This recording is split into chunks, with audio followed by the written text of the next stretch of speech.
আজি কি বনাবা আজি বনাম সৰিয়হ আৰু মাছৰ জোল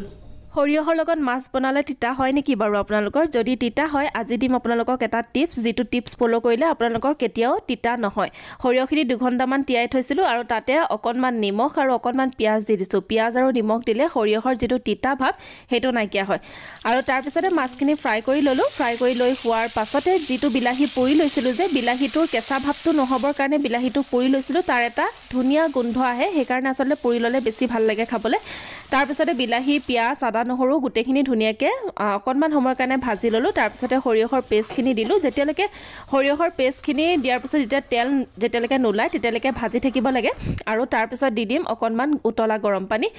লগতে মাছখিনি দি দিলো আৰু তাৰ পিছত ওপৰত অকনমান কেঁচা মিঠাতেল আপোনালোকে ঢালি দিব পাৰে অকনমান দি দিব পাৰে যদি মিঠাতেলৰ গোন্ধটো বেছি ভাল লাগে আপোনালোকৰ মই অকনমান দিছিলো আৰু এফালে মাছখিনি হৈ গল তাৰ পিছতে বনাম মাছৰ কণী আৰু পিয়াজ আৰু জলকীয়া এগালমান পিয়াজ কাটি লৈছো আৰু লগতে জলকীয়া কেইটামান দিছো আৰু লগতে বনাই আছো এতিয়া মাছৰ কণী